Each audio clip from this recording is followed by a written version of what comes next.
जैसा कि हम इस टेबल में देख सकते हैं कि स्पेक्ट्रम्स का हम एक वर्गीकरण तो किस प्रकार की तरंगों से वह स्पेक्ट्रम प्राप्त हो रहा है इसके आधार पर किया जा सकता है। जैसे माइक्रोवेव्स जिनकी तरंग दैर्घ्य 10 टू द पावर 6 से 10 टू द पावर 9 एंगस्ट्रम तक होती है, वो इलेक्ट्रॉन स्पिन में परिवर्तन कर सकती हैं। और अवरक्त किरणें IR जो होती हैं, जिनकी तरंग दैर्घ्य 8000 से लेके 3 into 10 to the power 6 angstrom तक होती है, वो कंपन एवं घूर्णन ऊर्जा में संक्रमण कर सकती हैं। इसीलिए IR स्पेक्ट्रो को हम रोटेशनल या वाइब्रेशनल स्पेक्ट्रम भी कहते हैं। जबकि दृश्य प्रकाश जिसकी तरंग दैर्घ्य 4000 से लेकर 8000 एंगस्ट्रम तक होती है, वो किसी भी अणु या परमाणु में बाह्य कोश के इलेक्ट्रॉनों का संक्रमण करा सकते हैं।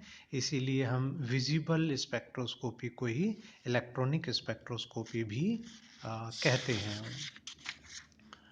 परंतु स्पेक्ट्रम का हम एक अन्य प्रकार से भी वर्गीकरण कर सकते हैं, जिसमें एक टाइप के स्पेक्ट्रम को हम कहते हैं उत्सर्जन spectrum, that is emission spectrum, और दूसरे टाइप के स्पेक्ट्रम्स को हम कहते हैं अवशोषण स्पेक्ट्रम, एब्जॉर्प्शन स्पेक्ट्रम।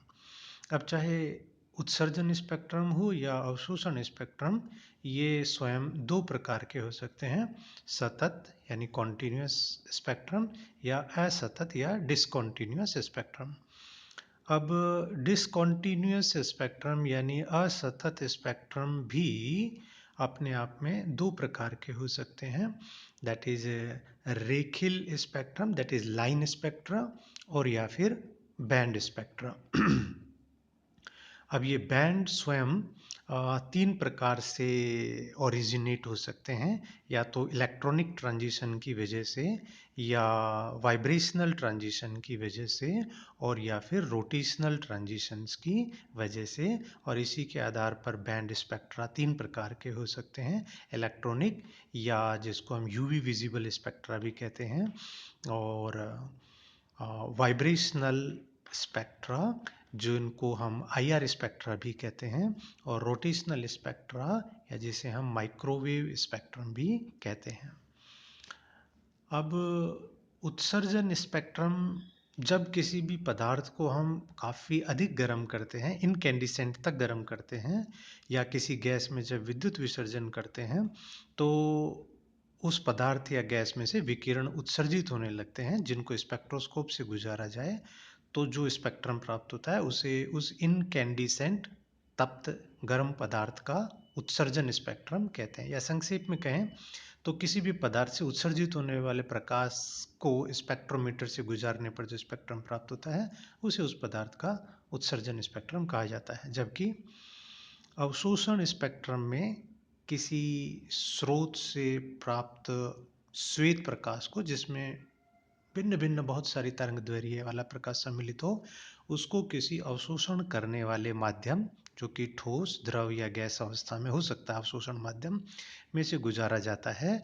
और इस माध्यम से गुजरने के पश्चात जो प्रकाश बाहर निकलता है, उसे स्पेक्ट्रोस्कोप से विश्लेषित किया जाता है। तो जो स्पेक्ट्रम प्राप्त होता है उसे उस अवशोषक माध्यम का एब्जॉर्प्शन स्पेक्ट्रम कहते हैं।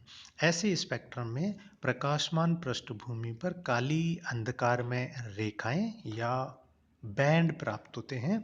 ये काली रेखाएं दर्शाती हैं कि प्रकाश का यह भाग माध्यम द्वारा अवशोषित कर लिया गया है। अतः ऐसा स्पेक्ट्रम जिसका कुछ भाग अवशोषित हो जाता है, एब्जॉर्प्शन स्पेक्ट्रम कहलाता है। जब विकिरण किसी पदार्थ में से होकर गुजरता है, तो पदार्थ उन तरंगों का सेलेक्टिवली एब्जॉर्प्शन कर लेता है, जिन्हें वह स्वयं तापदीप्त अवस्था में उत्सर्जित करता है।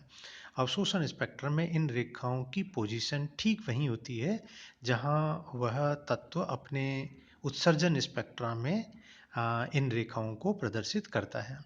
उत्सर्जन एवं अवशोषण दोनों प्रकार के स्पेक्ट्रमों को उनकी बनावट के आधार पर दो श्रेणियों में बांटा जा सकता है, कॉन्टिन्यूस स्पेक्ट्रम या डिसकॉन्टिन्यूस स्पेक्ट्रम।